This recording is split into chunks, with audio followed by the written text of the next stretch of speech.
Buen día a todos. Comenzamos la clase de hoy.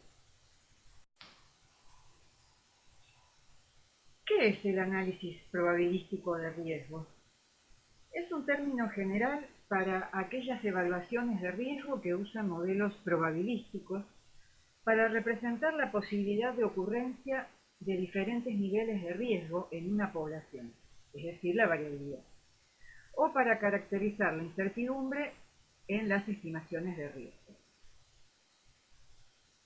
Quiero remarcar que una evaluación de riesgo utilizando métodos probabilísticos se basa en las mismas ecuaciones fundamentales de exposición y riesgo que en el caso del enfoque de estimación puntual. El algoritmo de exposición, la ecuación de riesgo individual, el cociente de índice de peligro, en fin, todo lo que hemos visto y han practicado en los ejercicios. En estos ejercicios, al trabajar ustedes, habían obtenido o habían considerado un valor único numérico para cada variable en estas ecuaciones. Por ejemplo, un consumo de 2 litros de agua, un peso corporal de 70 kilos, y a partir de estos valores obtuvimos también un único valor como resultado. En el enfoque de análisis probabilístico, la información de entrada para las ecuaciones son variables aleatorias, es decir, variables que asumen diferentes valores y que se definen matemáticamente a través de una distribución de probabilidad, que tiene dos características clave o que cumple dos funciones importantes. Describen el rango de valores que la variable puede asumir y también indican la probabilidad de que ocurra cada uno de esos valores. Así podríamos utilizar una distribución de probabilidad para demostrar que aproximadamente la mitad de la población bebe más de 1 litro de agua por día, pero que solamente el 10% de la población bebe más de 2 litros. O en el caso que ya habíamos visto del radón, aproximadamente la mitad de los hogares, de las viviendas encuestadas se encuentran por debajo de 1,5 picocuríes por litro, pero que existe un 2% de viviendas que exceden los 8 picocuríes por litro. Finalmente, la información combinada también daría como resultado no ya un único valor, como habían obtenido ustedes en los ejercicios, sino una distribución de riesgos que reflejarían la variabilidad e incertidumbre en la exposición.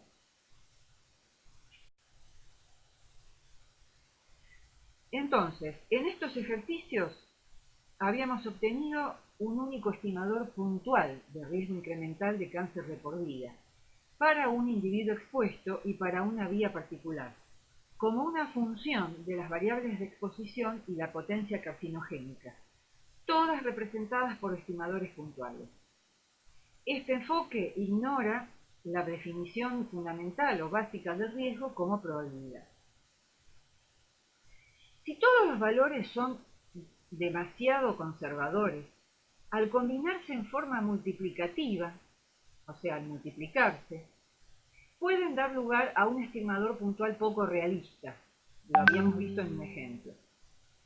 Si este valor resulta, aún así, inferior al nivel regulatorio o al nivel crítico establecido por las regulaciones, podemos considerarlo aceptable. Pero si resulta superior, ¿qué es lo que pasa?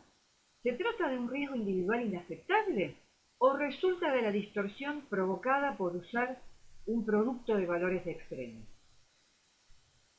Tengamos presente que el estimador puntual obtenido, ya sea de tendencia central o de máxima, no es más que uno de los tantos o muchísimos posibles valores que se podrían observar.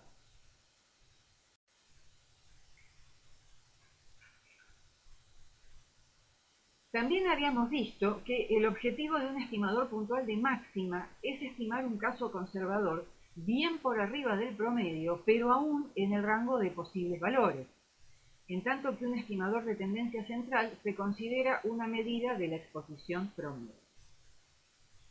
La recomendación en el enfoque de estimación puntual es incluir ambos en la evaluación de riesgo, de modo tal que la diferencia entre el estimador de tendencia central y el de máximas da una impresión, al menos inicial, del grado de variabilidad en exposición o riesgo entre los individuos de una población expuesta.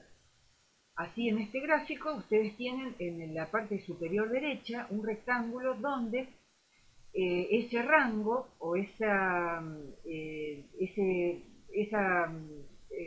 medida de variabilidad está dada por justamente el rango entre el estimador de tendencia central con las letras CTE y el estimador de máxima con las letras RNE. También habíamos visto que en el enfoque de estimación puntual existen valores guías o sugerencias para las variables de exposición y que son una combinación de valores promedio, como por ejemplo el peso corporal, o de valores extremos o conservadores, como por ejemplo los 2 litros de consumo de agua.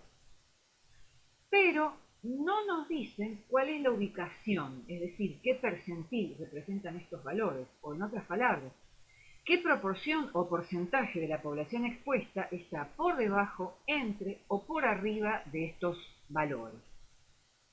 Supongamos entonces las situaciones del gráfico, una situación A, B, C, D, E, donde se ubican este intervalo o este rango entre el estimador de tendencia central y el de máxima.